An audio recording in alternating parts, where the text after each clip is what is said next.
Maintenant, nous allons installer les outils dont nous aurons besoin dans ce cours. Il s'agit de PostgreSQL, notre système de gestion de base de données, d'un côté. De l'autre côté, nous avons également besoin de pgadmin, notre interface graphique. Et heureusement pour nous, nous pouvons les installer tous les deux dans un seul paquet. Pour cela, vous allez vous rendre dans votre navigateur et vous allez donc taper PostgreSQL, vous faites Entrée. Par la suite, vous allez cliquer sur Downloads.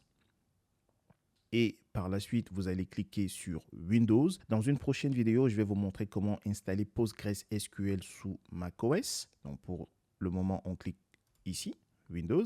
Et par la suite, vous allez cliquer sur Download the Installer. On clique là. Et là, vous allez avoir cette page. Donc, vous avez différentes versions de PostgreSQL en fonction des systèmes d'exploitation. Nous sommes sur Windows 64 bits. Comme vous pouvez le constater, si vous avez une version Windows sous 32 bits, vous ne pourrez pas installer les dernières versions de PostgreSQL. Donc, comment savoir si vous êtes sur 64 bits ou 32 bits? Pour cela, vous cliquez ici et vous tapez Système. Par la suite, vous cliquez sur Système, panneau de configuration, ici. Et donc, là, vous prenez cette information ici. Donc, ce poste-là est sur 64 bits. Je vais fermer. Donc, je peux télécharger la dernière version de PostgreSQL. Si votre système tourne sur du 32 bits, vous ne pourriez que télécharger la version 10.23. Donc, pour ma part, je vais cliquer ici pour lancer le téléchargement. Et ça se voit ici que le téléchargement est en cours. Donc, on va attendre. Une fois le téléchargement terminé, c'est le cas maintenant, on va aller donc voir le dossier. Donc, c'est ici. Et vous allez double-cliquer pour lancer l'installation. Donc, je double-clique. Et on attend. Ça tourne.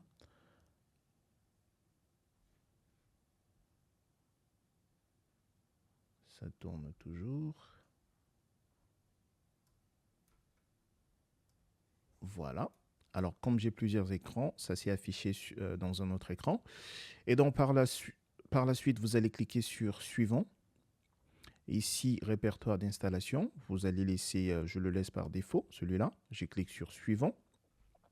Par contre, vous allez devoir faire attention à ce que PostgreSQL Server soit coché et pgadmin 4 soit coché également. Vous pouvez laisser les deux autres cochés également.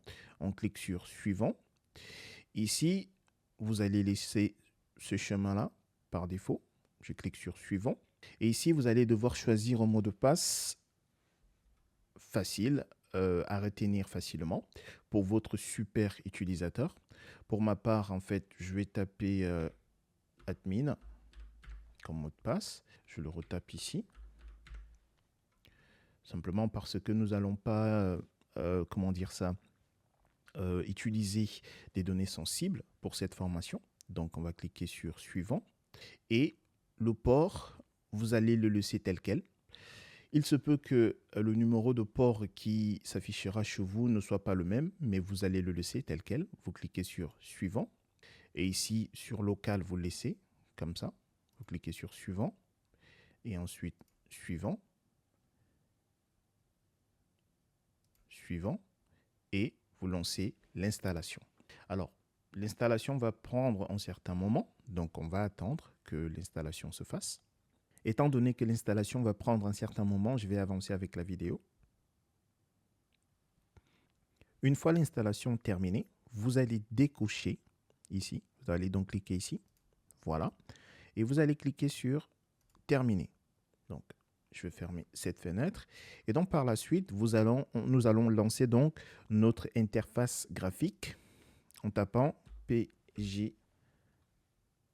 Et nous l'avons ici, pgadmin 4. Je clique dessus.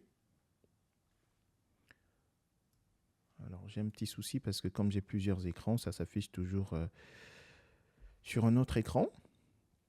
Donc, notre interface graphique est en train de s'ouvrir. Donc, on va attendre un tout petit peu.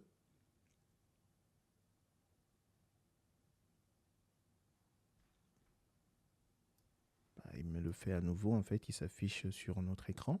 Donc, par la suite, on va cliquer sur serveur.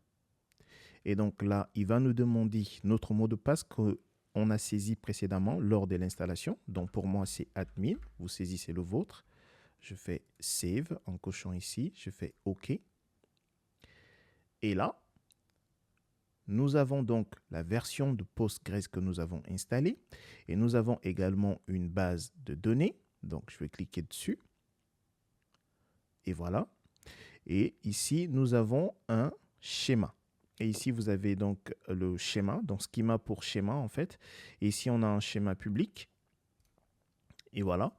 Et on a différents, comme vous le savez, comme souligné précédemment, en fait, notre schéma en fait permet simplement d'organiser nos tables et différents objets. Donc, nous allons avoir en fait ces différents objets ici, les tables, les fonctions, etc. Dans une prochaine vidéo, je vais vous montrer comment importer la base de données que nous allons utiliser tout au long de ce cours.